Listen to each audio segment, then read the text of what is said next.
Ang kwento ngayong hapon na ang pagmamahal ay hindi nasusukat sa sakit na kaya mong tiisin.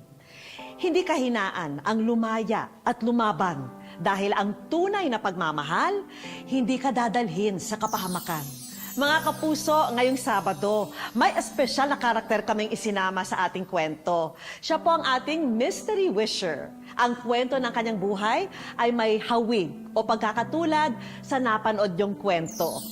Nahulaan niyo na ba kung sino ang ating mystery wisher? Napanood niyo na siya kanina. Sino kaya siya? Tama kaya ang hula niyo, mga kapuso? Ang mystery wisher natin ngayong hapon ay ang napakasipag na all-around barangay staff na si Maria Fe. Sa 5 taong paglilingkod ng araw ni Maria Fe sa barangay, ay maraming gawain na ang napagkatiwala sa kanya. Una ay ang pagiging hardinera, kaya napapanatili ni Maria Fe na maaliwalas at malinis ang kapaligiran sa kanilang barangay. Gusto ko kasi na makakita ng halaman din talaga kasi nakaka-enhance ng paharamdam. Pagtapos ng araw siya sa gawain sa labas, ay tumutulong naman siya sa loob ng opisina ng barangay. Simula nung nagkaroon ng sunog sa amin, dahil kulang ng manpower, ang nangyayari parang ako yung nagiging messenger din. Sa kabila ng lahat ng serbisyong nagagawa ni Maria Fe para sa iba, hindi mo iisipin na siya rin mismo ay may mga personal na pangangailangan na nahihirapan din siyang tustusan. Iniinda na niya ang panlalabo ng kanyang paningin na nagiging balakid na rin sa pang-araw-araw niya na pagkilos. Ano yung siguro sa sobrang pagod ko, puyat na rin. Tapos nagmamadali ako umuwi.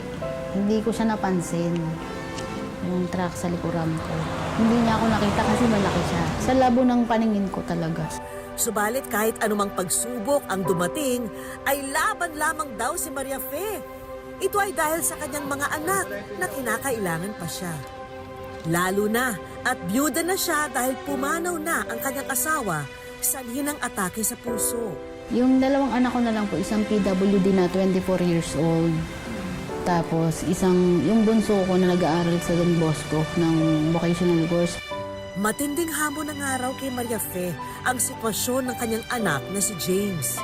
Pero siya raw ang dahilan sa lahat ng pagsusumikap ng ina. So, siyempre siya din yung nagpapalakas sa akin. Kahit hindi siya nakakapagsalita. Kasi sa kanya rin ako bubugot eh. Nagkaroon din ako ng pagkakataon na makausap ng personal si Maria Fe. Hello po! Welcome po sa Wish Ko Lang, Maria Fe. Halika na tita, kwentuhan mo tayo. Napakasipag niyo pala, no? Lahat gagawin niyo para sa anak niyo. Awalan Diyos yung 24 years, nandiyan pa siya yung PWD ko. Tsaka yung anak kong bunso, nabalaki ko naman siya ng maayos kahit wala yung tatay. Ano gusto niyo sabihin sa mga anak niyo? As long na kaya ko, sige, basta makita ko lang na maging maayos siya. Hanggat kaya kong ibigay mo. Kaya pa. Ano lang ma'am, medyo emosyon lang. Kasi minsan tinangihinaan, pero laban lang. Meron naman tayong Diyos. Siyempre nais natin na maibsan kahit papano ang mga alalahanin sa buhay ni Maria Fe. Kaya sana ay maging espesyal ang araw na ito para sa kanya. Pandagdag kita ang mga negosyo package na ito.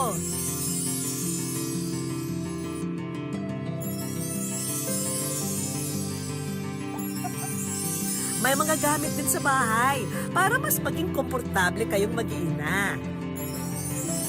Dahil matagal na niyang iniinda ang kanyang paningin, ipinasuri na namin ang mata ni Maria Fe. Masaya kasi bago na yung salamin ko tsaka malinaw na yung paningin ko. Meron din tayong tulong medikal para sa kanyang anak na si James. At syempre, tulong pinansyal mula sa aming programa. Overwhelmed naman po kasi hindi ko naman ni-expect na may ganito. Bakit? Siyempre, malaking bagay eh. Thank you po sa inyo. Mga kapuso, lagi po nating tatandaan, hanggang hindi tayo napapagod, humiling at maniwala, hindi tayo mapapagod lumaban sa buhay.